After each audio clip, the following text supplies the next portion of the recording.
ইসরাফিল সিংহা নিয়ে আছেন, তাই ফেরেশতার চোখের এই থেকে নিয়ে মুখ থেকে মাখ পর্যন্ত 500 বছরের রাস্তা, চোখের এক কোণা থেকে আরেক কোণা পর্যন্ত।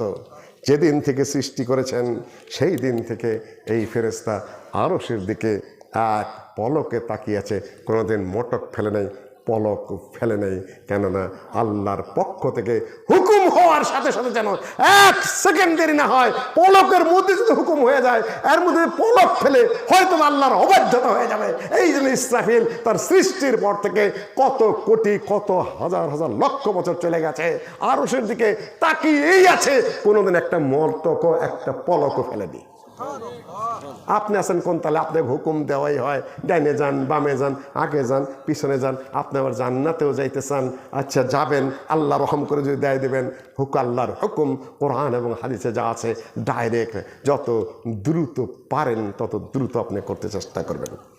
বিকট একটা আওয়াজ হবে, ফাসিয়া মান ফিস সামাওয়াতি ওয়াল আরদ। এটার নাম হলো নাফখাতুল ফাজা, ভয়ের ফুৎকার। সময় এসে গেছে, খুব কাছাকাছি এসে গেছে। ওই যে আল্লাহ নবী বলেছেন না, এইটার থেকে এই পর্যন্ত আমার টাইম আছে, আসর থেকে না মাগরিব পর্যন্ত, আগের সময় চলে গেছে, দ্রুত তোমরা প্রস্তুত হও। বাদের উপরে আমাল, একটু দেরি করো না।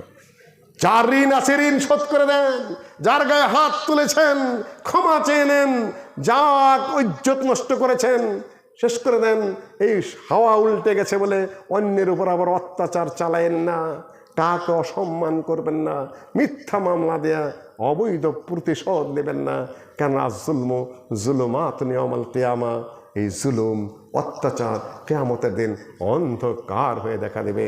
আল্লাহর নবী বলেছেন, আতাদ্রি মানিল মুফলিস, হে সাহাবীরা তোমরা কি জানো কে সবচেয়ে বেশি দরিদ্র, পয়সাহীন? কে? আল্লাহর নবীর সাহাবীরা বলে, হাদিস সহিহ বুখারীতে, মাল্লা দিনার লাহু ওয়ালা দিরহাম, যার দিনার নাই, যার দিরহাম নেই, টাকা নেই, পয়সা নেই, ঘর নেই, বাড়ি নেই, স্বর্ণ নেই, রৌপ্য নেই, সেই হলো দরিদ্র। আল্লাহর নবী বললেন, বুঝো নাই, টাকা পয়সা না থাকলে মানুষ দরিদ্র হয় না, ঘর দুয়ার না থাকলে দরিদ্র হয় না। সঠিক একেবারে অ্যাকুরেট এক্সাক্ট দরিদ্র হলো সেই ব্যক্তি কিয়ামতের মাঠে যার আমলগুলো পাহাড়ের মতো জড়ো করা হবে। এই আমল করেছে, সেই আমল করেছে, দান করেছে, খয়রাত করেছে, এই করেছে, সেই করেছে, পাহাড়ের মতো ঢেরে দেওয়া হবে। কিন্তু হকদাররা চেপে বসবে। দাঁড়াবানি হাদা, আল্লাহ আমাকে মেরেছিল, আল্লাহ বলবে যে নিকিতে নিয়ে যা। তারপরে আরেকজনের সাফা কাদামি হাদা, আমার রক্তপাত করেছিল, নিয়ে যান নেকি থেকে তুমি। আরেকজন এসে বলবে, আল্লাহ আমার সম্মান মেরেছিল, নিয়ে যাও। পাওনা দ্বারা আইসা আইসা নেতার সব শেষ। নেতার যত সম্পদ তার অধিকাংশই কি অন্যায় ভাবে না, সব শেষ। এই নেতা হলে সবচেয়ে বড় ফকির কিয়ামতের মাঠে। তারপরে পাওনাদার রাষ্ট্র থাকবে। তখন আল্লাহ বলবেন, হে পাওনাদার, হকদার, তুমি নেকি নিয়ে যাও এবং তোমার গুনার উপর চাপাইতে হয়ে যাও। এই যে আমরা বলি না ওয়াজের সময়, ক্ষতি নাই তোমার, তোমাকে ঠকাইছে, অন্যায় করছে, তোমার ক্ষতি নাই। যে অন্যায় করলো কিয়ামতের দিন তার নেকি তোমাকে দেওয়া হবে। নেকি যখন শেষ হয়ে যাবে তোমার গুনার উপর চাপানো হবে। এগুলা সহিহ হাদিস। ঠকা নাই, ঠকা নাই। হক কোনোদিন না হক হয় না, হক কোনোদিন মায়ের যায় না। আমার দাদা সেই দিল্লি থেকে পাস ছিল, সেই যুগের আব্দুল ওয়াহাব সাহেবের ছাত্র, সাইদ নজরুলের ছাত্রের ছাত্র, সিমলা হারে গেছে, পকেট থেকে চোরে পয়সা নিয়ে গেছে। আমি দেখিনি, আমরা শোনা কথা বলতেছে, শয়তান, গাধা, আহম্মক। মোল্লা সাহেব হয়েছে কি যে শয়তান চোরে আমার পকেটে পয়সা নিয়ে গেছে, কিন্তু আহম্মক আপনি না, আহম্মক চোরে না আপনি, আপনার পকেটে পয়সা নিচ্ছে। কয় না না, ও শয়তান বোঝে নাই কিয়ামতের মাঠে কি হবে। কিয়ামতের মাঠে ও বুঝবে ও আহম্মক না আমি আহম্মক। কাজে ভাইও এত বেশি চালাকি করেন না, দুনিয়ায় আটকা পড়ে যাবেন, ধরা পড়ে যাবেন। একটা নেকির জন্য যে আপনি কি করবেন কিয়ামতের মাঠে, পথে পথে ঘুরবেন, বাবার সাথে দেখা হবে, তখন বলবেন, আব্বা একটা নেকি দিতে পারো। বাপে বলবে, বাবা আমিও ঝামেলায় পড়েছি, তোকে খাওয়াইয়া পড়াইয়া এতভাবে মানুষ করেছি, আজকে কিয়ামতের দিন তুই একটা নেকি দিবি না? আমরা মায়ের কাছে সন্তানে চাবে, এত কষ্ট করেছ, পেটে ধারণ করেছ, রাত দিন একাকার করেছ, খাওয়ায় তোমার রুচি হয়নি, পেটে বোঝা ধরেছ, জন্মার পরে কত কষ্ট হয়েছে, জন্মার সময় বুকে রেখেছ, সারা রাত দুগ্ধ পান করেছি, তোমার বুকের মধ্যে পেশাব করেছি, পায়খানা করেছি, চিৎকার করে তোমার ঘুম ভেঙেছি, তুমি কখনো আমার অনাদর করো নাই। মাগো আজকে কিয়ামতের মাঠ, আমার একটা নেকি কম পড়ে গেছে, আমি ওই যে জ্বলন্ত অগ্নিকুণ্ডে আমার ঢুকতে হচ্ছে মাগো, একটা নেকি। মা বললো, বাবারে এতই যদি করে থাকে পৃথিবীতে তোর জন্য, তুই আজকে আমার একটা নেকি দে। ছেলে বলি, মাইয়া ফেরুল মার উমিন আখি ও উম্মিহি ওয়া আবি ওয়া সাহিবাতিহি ওয়া বানি লিকুল্লি ইমরিইন মিনহুম ইয়াওমাইদিন শাআনুন ইউগনি। তখন একটা মানুষ যাকে পাওয়ার দেওয়া হবে, ক্ষমতা দেওয়া হবে, তিনি কে? না পিসাব? পিসাবকে পাওয়ার দেওয়া হবে নাকি? দক্ষিণবঙ্গের হুজুরে ওয়াজ করে, মুরিদরা ওয়াজ করে, আপনারা তো কিছু মুরিদি ভাব ধরছেন, তাই না? আদাই করলে গাদাই বোঝে, আমি বেশি দূর আগাইতে চাইতেছি না, জায়গা মতো রাখেন, আর বেশি কইলাম না আমি, আকলমন্দের জন্য ইশারাই যথেষ্ট। সম্মানিত উপস্থিতি, নসিহত মানেন, খাসলত মানেন না। আমার দাদা আমাকে বলতেন এই কথা, নসিহত মান, খাসত মানতে যাইস না। খাচ্ছতের মধ্যে কিছু কিছু দোষটা আমাদেরও আছে, হুজুরদেরও আছে। হুজুরদের কিছু কিছু ভুল খাসলত যদি আপনার মানতে থাকেন, অনেক ভুল হয়ে যাবে। নসিহত যা করে ওগুলা শোনার চেষ্টা করেন, খাসলত খুঁজে বেড়ায়েন না। খাসলতের ত্রুটি তো কম বেশি আছেই, তাই না? আমাদের বড় বড় আর ছোটই হোক, আমাদের খাসলত ধরতে যায়েন না, তাহলে ভেজালে পড়বেন। সম্মানিত নসিহত মানবেন, খাচ্চত মানতে চাইেন না। খাচ্চত মানতে গেলে আপনারাও ভেজালে পড়বেন। আমাদের মধ্যেও মেলা ভেজাল আছে, আদাই করলে গাধাই বোঝে। আকল মন্দের জন্য ইশারাই যথেষ্ট, আর বেশি আমি গেলাম না। সম্মানিত উপস্থিতি,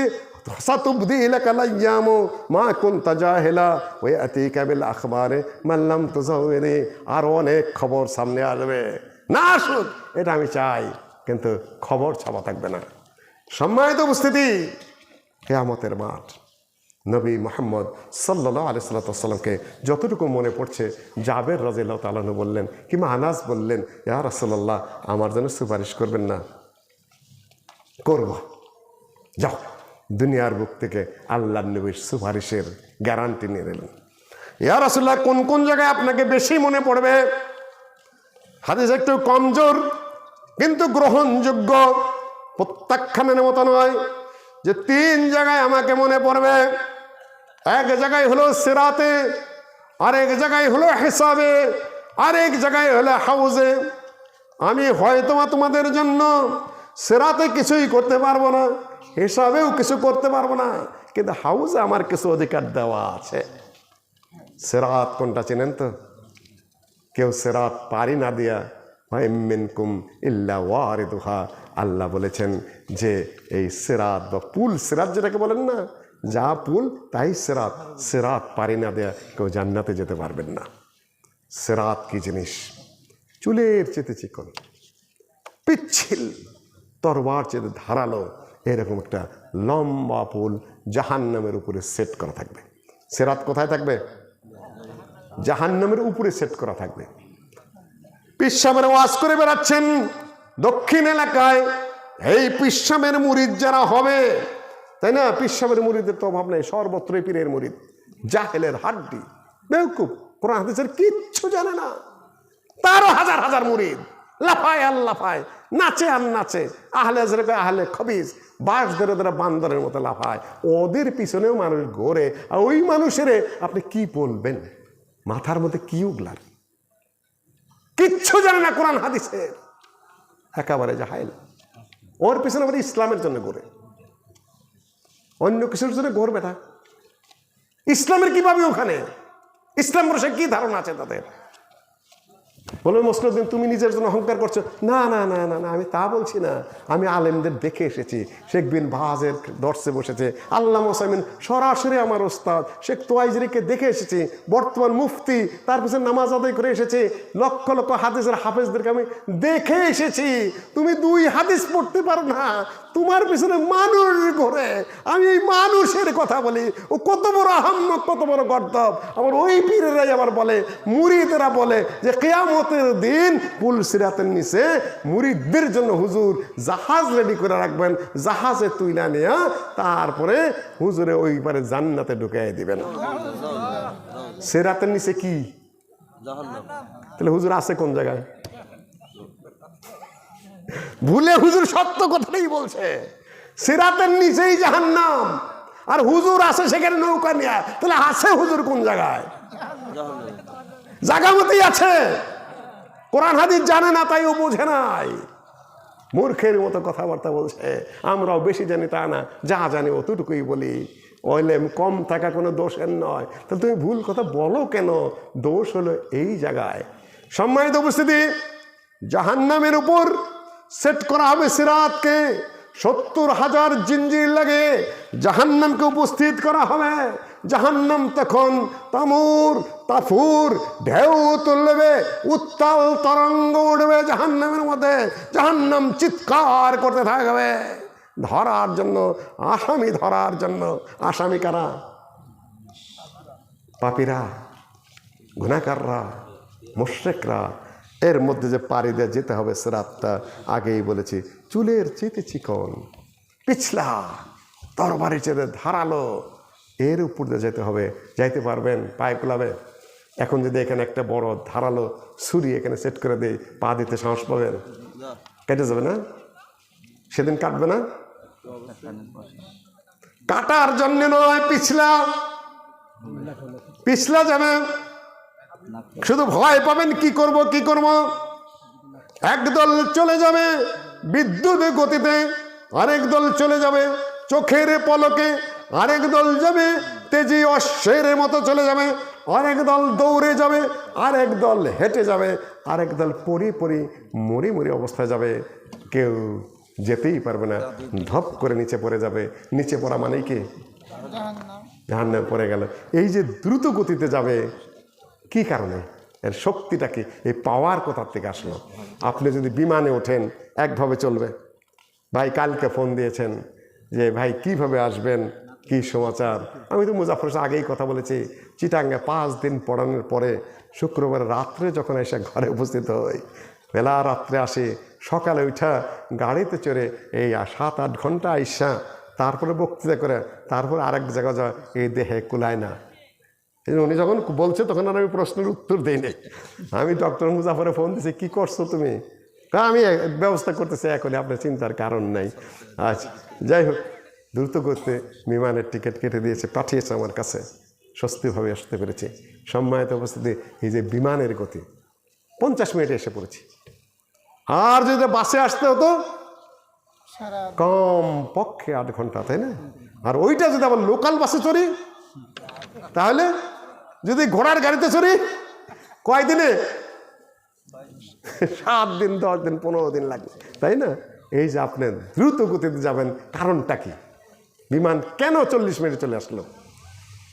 তার ইঞ্জিন শক্তিশালী, তার যে বানানোর কৌশল অত্যন্ত উন্নত। আপনার কাছে 2টা পাওয়ার আছে, সেটা কি? একটা ইঞ্জিনের শক্তি আসলে ইমান, একটা বডির শক্তি সেটা হলো আমল। আপনি যদি কাঠ দিয়ে বিমান বানান আর ওই ইঞ্জিন দিয়ে যদি চলে জোরে গতিতে, বডি থাকবে উপরে আকাশে? কি হবে? ভাঙ্গে চড়ে পড়ে যাবে। কাঠের ওই দ্রুত গতি সহ্য করার ক্ষমতাই নাই। ট্রেন যদি আপনি গাছের পাতা দেয় বানানো, ইঞ্জিনের টান দেয়, পাতা থাকবো? ছিঁড়া ছিঁড়া চলে যাবে। 2টা শক্তি আপনার, যেমন ইমানের শক্তি তেমন আমলের শক্তি। এই 2 শক্তি একত্র করে আপনাকে চোখের পলকে ওপারে নিয়ে যাবে। কাজেই ভাইও, যারা ইমানও দুর্বল, আবার আমলও করেন না, আবার মনে করেন উপরে যে তাড়াতাড়ি জান্নাতে চলে যাবেন, যে আমার নামাজ না পড়লে কি হবে, আমার ইমান ঠিক আছে, তাই না? আরে ভাই রে, তুই তো আমলই করস নাই, তোর বডির মধ্যে ইমান টিকবে কিভাবে? যেভাবে তোর ইমান শক্তি হবে ওইভাবে তোর আমলও শক্তি হবে, যেভাবে তোর ইঞ্জিন শক্তিশালী ওই ধরনের তোরা কি বডিও শক্তিশালী, একই মাপে চলে। কারণ ইমান শক্তি, আমল দুর্বল এ চিন্তাই করেন না। ইমান যত শক্তিশালী হবে আমল তত কি হবে, আমল ওই মাপে শক্তিশালী হতে থাকবে। সময় তো উপস্থিতি নিচে পড়ে গেল। ওই জায়গায় ফেরেশতারা এবং নবীগণ বলতে থাকবেন রব্বে সাল্লিম সাল্লিম।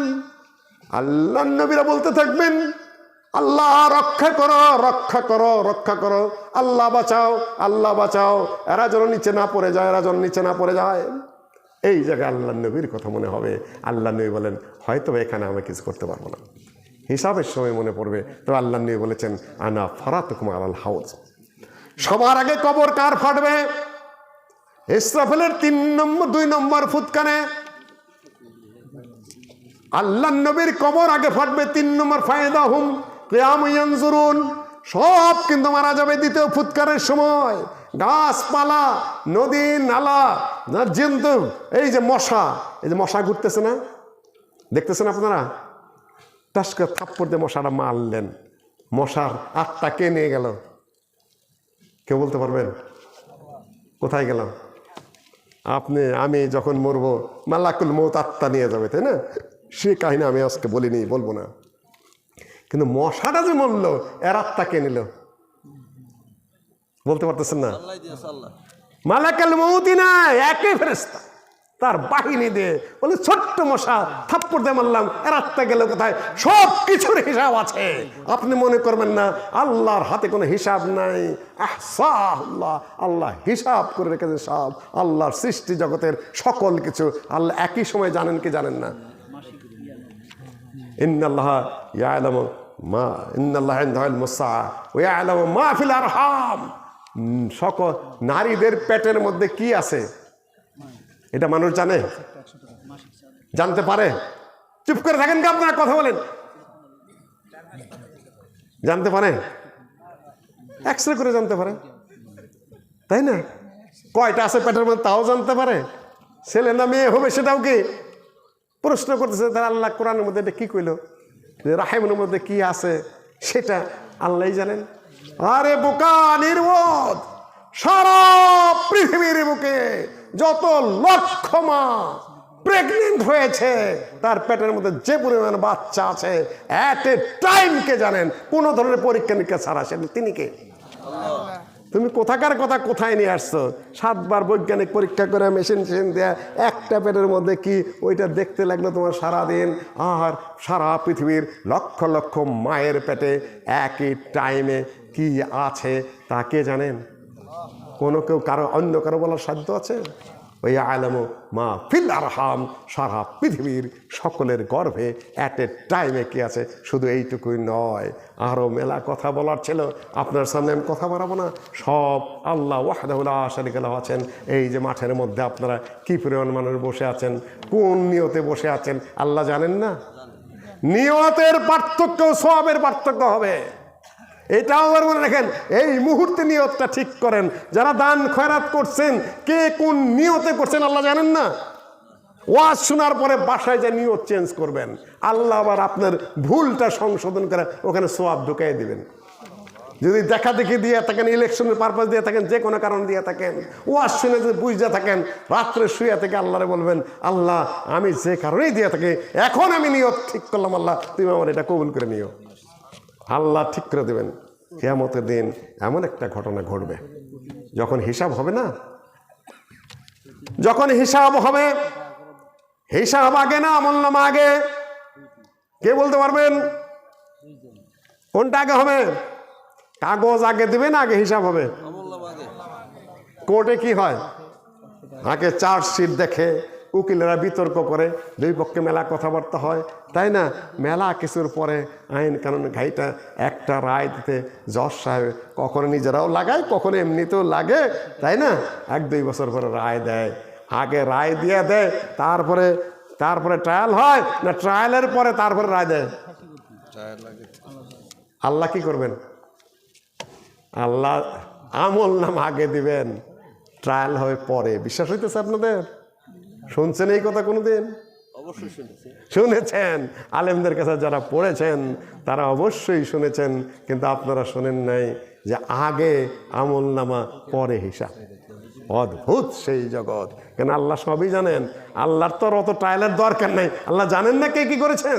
কাজে দুনিয়ার সাথে কিয়াস করলে চলবে না। মা আয়েশা রাদিয়াল্লাহু তাআলা আনহার সামনে আল্লাহর নবী বললেন, মান নুকিশা ফিল হিসাবে ইয়াউমাল কিয়ামাতে ফাকাদ হালাকা, যাকে খুঁটে খুঁটে আল্লাহ হিসাব করবেন সে ধ্বংস হয়ে যাবে। আল্লাহর নবীর এই কথা শুনে মা আয়েশা রাদিয়াল্লাহু তাআলা আনহা বললেন, ইয়া রাসূলুল্লাহ, কি বললেন? আল্লাহ তো সহজ হিসাব করবেন, ফাসাউফা ইউহাসাবু হিসাবান ইয়াসীরা, আল্লাহ নিজেই বলে দিয়েছেন, আর আপনি বলছেন কঠিন হিসাব হলে সে বাঁচবে না। কঠিন হিসাব হবে কেন?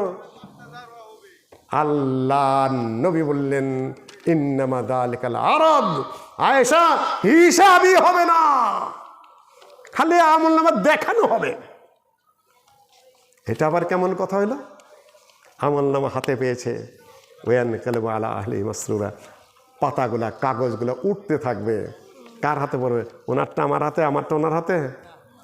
আপনারটা চোরেরটা ডাকাইতের হাতে, ডাকাইতটা খুনিদের হাতে, মোমেনেরটা কাফের হাতে, কাফেরটা মোমেনের হাতে পড়বে।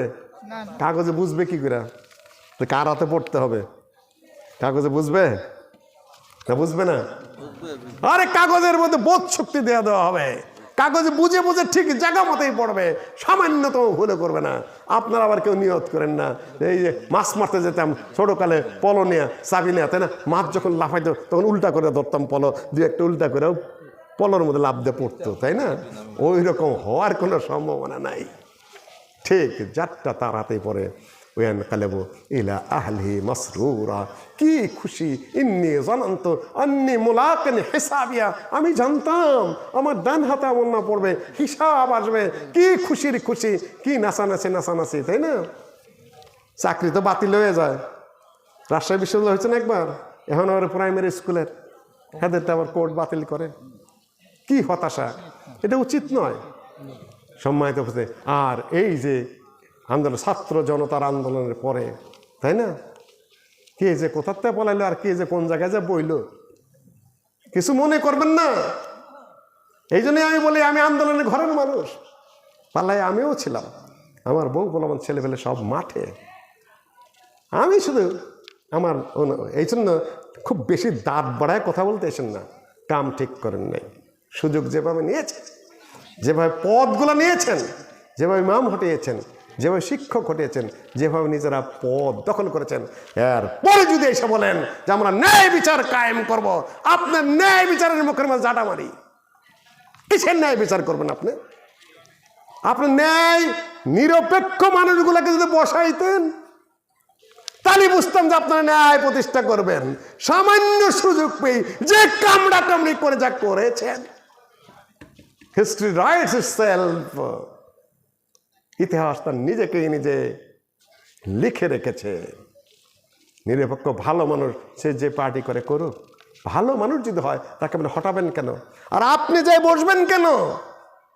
আপনি যদি আন্দোলনের হোতা হন, আপনি যদি নিরপেক্ষ মানুষ হন, আপনি যদি ন্যায় নীতিবান মানুষ হন, তাহলে ওইখানে কামড়া কামড়ি করতে গেছেন কেন? আর কামড়া কামড়ি যদি কইরেই থাকেন, এরপরে কোনো দাবি করবেন না যে আপনাদের তার ন্যায় প্রতিষ্ঠিত হবে। রাজনীতি করেন না, রাজনীতি করলে ওখানে নেওয়া যাবে না, জনগণেরই খেদমত করতে হবে, ওখানে তৃতীয় পক্ষ বসান। সম্মানিত উপস্থিতি, কঠিন কথা আমি বলি কেন, খুঁটির কিছু জোর আছে, ফাউল কাজ করতে যাই না, আগেও না পরেও না ইনশাআল্লাহ। তো মানবিক দুর্বলতা তো আছেই, মনেও তো চাই একটা উপদেষ্টা হইতে পারতাম, তাই না? মনে তো চাই মাঝে মধ্যে, তাই না? কমপক্ষে প্রতিনিধি, তাই না? যেটা নিয়ে মাঠে এত গন্ডগোল চলছে আমাকে নিয়ে। সম্মানিত উপস্থিতি, আমলনামা ডান হাতে পড়ে যাবে, আল্লাহ বলবেন খুশি খুশি একেবারে, হ্যাঁ ভিতরে আয়, তোর হিসাব করি আমি একটু। আমলনামা দেওয়ার পরে আল্লাহ হিসাব করবেন।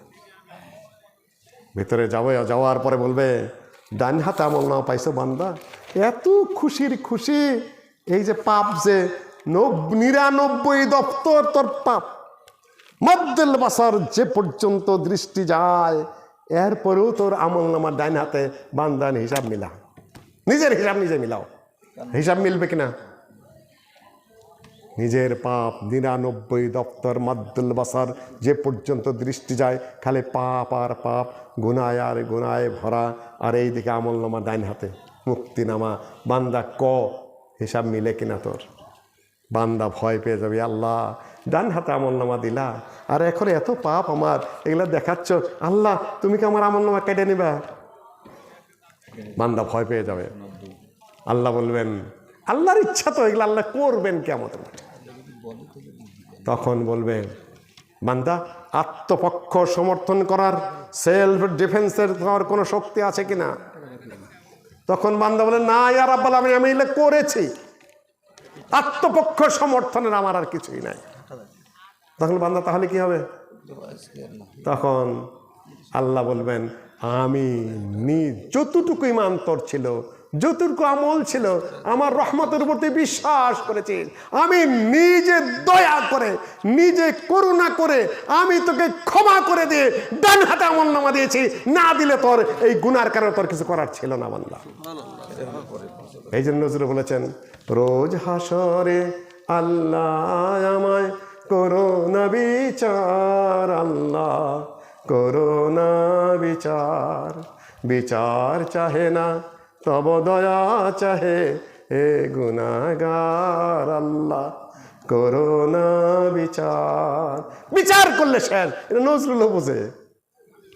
দয়া করুণা ক্ষমা, বান্দা তখন আবার সাহস বেড়ে যাবে। খুইটা খুইটা খুইটা খুইটা বান্দা খায়, আল্লাহ অমুক দিন যে একটা গুনাহ করছিলাম সেইটা যে আমার মধ্যে দেখতেছি না। আল্লাহকে, বান্দা তোর গুনার কথা আমারও খেয়াল করে দেন, আমি জানি না তুই কি করছস, তুই পড়িসনি।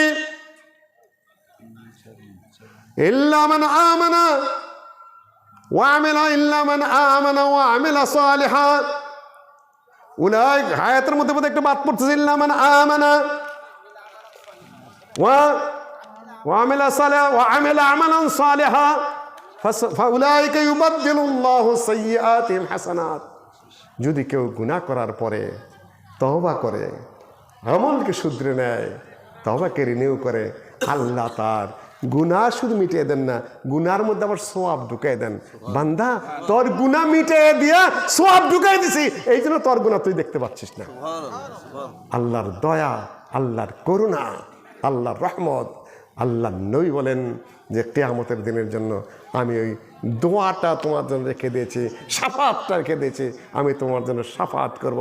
আল্লাহর রসুল বলেছেন যে আল্লাহর 100টা করুণা আছে, 100টা দয়া আছে, একটা মাত্র পৃথিবীতে দিয়েছেন, যেটা বন্টন করা হয়েছে মানুষের মধ্যে, গরুর মধ্যে, ছাগলের মধ্যে, আর মায়ের মধ্যে দেওয়া হয়েছে বাচ্চাদের প্রতি দয়া করার জন্য, আর 99টাই রেখে দেওয়া হয়েছে শুধু কিয়ামতের দিন মানুষের উপর দয়া করার জন্য, বাঁচিয়ে দেওয়ার জন্য, ছেড়ে দেওয়ার জন্য। জাহান্নামেরা চলে যাবে, পাপীরা চলে যাবে, আল্লাহ নবীকে অনুমতি দেওয়া হবে। মুহাম্মদ কি করবা? মুহাম্মদ সাল্লাল্লাহু আলাইহি সাল্লাম বলবেন, আমার উম্মতের বিশাল অংশ জাহান্নামে চলে গেছে। আল্লাহ নবীর এখানে অনেকগুলো হাদিস রয়েছে, আমি সেগুলো পড়ার সময় পাবো না, বাদ দিলাম। যারা জাহান্নামে চলে গেল পাপীরা, ওই সময় আল্লাহ নবী তাদের সুপারিশ করার জন্য আল্লাহর সামনে সিজদায় পড়ে থাকবেন। সুপারিশ সেদিন কে করবে? পীর সাহেব, ফকির সাহেব, ঠাকুর সাহেব? কেউ না, একজনকে অনুমতি দেওয়া হবে। তিনি কে? মুহাম্মদ সাল্লাল্লাহু আলাইহি সাল্লাম। তাও সহজে না। মান যাল্লাযী ইয়াশফাউ ইনদাহু ইল্লা বিইজনি, আল্লাহর অনুমতি ছাড়া সুপারিশও করা যাবে না। সুপারিশ করার জন্য অনুমতি চাইতে হবে। আল্লাহ আমি সুপারিশ করতে চাই, তুমি অনুমতি দাও। যাই হঠাৎ করেই বলবে আল্লাহ আমি সুপারিশ করলাম না, সুপারিশের জন্য অনুমতি নিতে হবে। যেরকম ডক্টর গালের সাহেব তখন জেলে, আমি ভারপ্রাপ্ত আমির, আপনার মোহনপুরে মেলা সভা করেছি, কোর্টে যে আমি অবাক হলাম জামিনের জন্য। সেখানে ফাইল নিয়ে আগে সাবমিট করা, পেশ করার সময় লর্ড বলে জজ বলেন, আমি ফাইল পুট আপ করতে চাচ্ছি। আগে অনুমতি নিতে হবে ফাইল পুট আপ করার জন্য, তারপরে ফাইল আগেই সাবমিট করলাম, নিয়ে নিলে জজ। দুনিয়াতেও না, দুনিয়াতে আগে অনুমতি নিতে হয়, ফাইলটা পুট আপ করতে চাই। জজ যদি বলে তুমি বুঝে দেখো তুমি সাবমিট করবে কিনা। তখনই উকিল সাহেব বুঝে ফেলে জজ সাহেবের মতি গতি ভালো না, ডিমেরিটে ফেলে দেবে। দ্রুত গতিতে যারা অভিজ্ঞ অ্যাডভোকেট তারা বলতে নট প্লেস স্যার, সাবমিট করলাম না। ডক্টর গালেবের ফাইলে যে কত কোর্টে ঘুরেছি, যখনই দেখা গেছে যে জজের মতি গতি ভালো না, সাথে সাথে নট প্লেস স্যার, আমি সাবমিট করলাম না। বেরিয়ে এসেছি কতদিন, ওরা তো জানে না কিছু, ডক্টর গালেব নিজেও জানে না ইতিহাস, উনি নিজে শুনতেও চান নাই, উনি কিছু জানেনও না কি ঘটেছে। চামচা চাটুকারা যা বলেছে ওইটাই তার সম্বল, কিছুই এখন বলে জানেন না। সম্মানিত উপস্থিতি, পৃথিবীর কোর্টে না কেউ কেস নেয় না, আহলে হাদিসেরাও না। আমার এই মামাতো ভাই ডক্টর রফিকুল ইসলাম মেহেদি রাজশাহী বিশ্ববিদ্যালয়ের ছাত্র ছিলেন এক সময়, তিনি সিনিয়র অ্যাডভোকেট, তিনি নিলেন যে আমরা আহলে হাদিস মানুষ, তুমি মামাতো ভাই আসছো, ফুয়াতো ভাই আসছো, নিলাম। কোর্ট প্রথমে উনি নিয়েছেন, ওটাও স্বীকার করে না। সম্মানিত উপস্থিতি, সেইখানে কেউ কেস নেবে না, কোনো উকিল না, কোর্ট থরথর করে কাঁপতেছে। পৃথিবীর কোর্ট আর আল্লাহর কোর্ট, সেখানে যাবেন এত দ্রুত, এত সাহস আপনাদের। একমাত্র সর্বশ্রেষ্ঠ সবচেয়ে মর্যাদাপূর্ণ উলিল আজমি মিনার রুসুলের মধ্যে যিনি সর্বশ্রেষ্ঠ, তিনি পারবেন, তাছাড়া কারো সাধ্য নাই যে আল্লাহর সামনে যায় ফাইল পুট আপ করে। দুনিয়ার কোর্ট দেখেছি, ওই সময় মেলা অভিজ্ঞতা হয়েছে। সম্মানিত উপস্থিতি, নবী মুহাম্মদ সাল্লাল্লাহু আলাইহি সাল্লাম সেজদায় পড়ে থাকবেন। আল্লাহ নবী বলেন অনেকগুলো দোয়া আমাকে শিখিয়ে দেওয়া হবে, আমি মনে করতে পারছি না, আমি মসলুদ্দিন না, আল্লাহ নবীর ভাষা এটা, যে সেগুলো আমি এখন মনে করতে পারছি না। আল্লাহ নবী নিজে বলেছেন কি কি যে শিখিয়ে দেবেন আল্লাহ, আমি এখন মনে করতে পারছি, আমি বলতে পারতেছি না। এখন কিয়ামতের দিন আল্লাহ আমাকে ওগুলো শিখিয়ে দেবেন, আমি সিজদায় গিয়ে ওগুলো পাঠ করতে থাকবো। আল্লাহর হামদ, আল্লাহর সানা, আল্লাহর প্রতি ভয় ভীতি, আল্লাহর দোয়া রহমত কামনা করতে থাকবো। সিজদায় পরে থাকতে থাকতে আল্লাহ এক সময় অনুমতি দিয়ে বলবেন, ইয়া মুহাম্মদ, হে মুহাম্মদ, ইরফা রাসাক, তুমি মাথা তোলো, ইশফা তুশাফা, তুমি সুপারিশ করো, আমি এখন সুপারিশ গ্রহণ করবো। দীর্ঘ সময় সিজদায় পড়ে থেকে আল্লাহকে ডাকতে ডাকতে তারপর আল্লাহ সন্তুষ্ট হয়ে বলবেন, মুহাম্মদ এখন মাথা তোলো, এখন সুপারিশ করো, আমি তোমার সুপারিশ শুনবো। সাল তোতা, এখন তুমি চাও আমি দিব। নবী মুহাম্মদ বলেন, ইয়া রাব্বাল আলামিন, আমার গুনাহগার উম্মতেরা জাহান্নামে পড়ে আছে। কোন নেতায় যাবে? আপনার কোনো শরীর যাবে? আপনার কোনো পিসা না, নেতারাও তার কাঙ্গাল। প্রেসিডেন্ট কার কাছে সিজদা দেয়? কার কাছে? আল্লাহর কাছে। প্রধানমন্ত্রী কার কাছে সিজদা দেয়? আল্লাহর কাছে। সেনা প্রধান কোথায় মাথা নত করে? নবী মুহাম্মদের বিরুদ্ধে কোনো মুসলিম সহজে কিছু বলতে পারে না? না না না না, কেউ ভুল করে না, ওই জায়গায় অন্যায় করে শুধুমাত্র। সম্মানিত উপস্থিতি, ভালো ওই শুনে নিন, আখিরাতটা দুনিয়ায় এত পেঁচাল পারতে হবে না। নিজের বোধ বিবেচনা যা করেন করেন, মাথা বিক্রি করতে যাবেন না কেউ, যে যে পার্টি করেন, যে যে দল করেন, আখিরাতের হিসাব রেখে করবেন। আল্লাহ নবী বলবেন, আমার গুনাহগার উম্মতের কি হবে? আল্লাহ বলবেন, যা মুহাম্মদ, যার মনের তুমি বের করে নিয়ে এসো জাহান্নাম থেকে, যার মনের মধ্যে জব পরিমাণ ঈমান আছে, বের হয়ে আসবে। আবার সিজদায় পড়ে যাবেন, আবার মুহাম্মদ, যার মনের মধ্যে গমের দানা পরিমাণে ঈমান আছে, ওদেরকে বের করে নিয়ে আসো, বের করে নিয়ে আসবেন। তারপরে আবার সিজদায় পড়ে থাকবেন, আবার অনুমতি দেওয়া হবে, যার মনের মধ্যে অনু পরিমাণ ভালাই আছে, খায়ের মানে ঈমান আছে, তাকেও বের করে নিয়ে আসো। সবাইকে আল্লাহ নবীর সুপারিশে বের করে আনা হবে। তারপর আল্লাহ বলবেন যে তোমার পর্ব তো শেষ, এখন আমার আরো বাকি আছে, আমার রহমত দেখো। আল্লাহ তখন তার হাত দিয়ে জাহান্নামের মধ্যে একটা খাবলা দিয়ে বাকিগুলাকে বের করে নিয়ে আসবে। খাবলা দেওয়া চেনেন তো? এটা আমাদের টাঙ্গাইলের আঞ্চলিক ভাষা, এইভাবে কাঁচা দেয় যেটা, হাত দিয়ে আল্লাহর হাত আছে না নাই? বলে আল্লাহর হাত পুরবে না জাহান্নামের মধ্যে? এগুলো ফাউল কথা, শয়তানি কথাবার্তা। আল্লাহর হাত জাহান্নামে পুরবে? আর আল্লাহর হাত যদি জাহান্নামের ভিতর ঢোকে তাহলে জাহান্নামের সে আল্লাহর হাত ছোট হয়ে গেল না? এগুলো আর এক শয়তানি কথাবার্তা। আল্লাহ কিভাবে কি করবেন কেমন তা আমরা বলতে পারবো না, কিন্তু ঘটনা কি ঘটবে, বেরিয়ে আসবে। একদল থাকবে আসহাবুল আরাফ, থাকবে মাসাকিনুল জান্নাহ, জান্নাতবাসীকেও দেখবে, জাহান্নামবাসীকেও তারা দেখতে থাকবে। আল্লাহ তাদেরকেও দয়া করে মাফ করে দিয়ে নেকি একটু বাড়াইয়া দিয়া তারপরে জান্নাতে ঢুকাই দেবে, তাই না? পাশ করেন 1 নম্বরের জন্য কি দেওয়া থাকে, এক্সামিনারকে নির্দেশ দেওয়া থাকে 1 নম্বর কম পড়ে ওটা দিয়ে পাশ করে দিয়ে না আপনারা, তাই না? ফার্স্ট ডিভিশনে 1 নম্বর কম পড়ে। আসহাবুল আরাফ হলে ওই রকম 2টার মাঝামাঝি পড়ে গেছে, গ্রেস দিয়া যা জান্নাতে চলে যায়। আল্লাহর দয়া, আল্লাহর দয়া চাবেন, তওবা করবেন, করুণা চাবেন।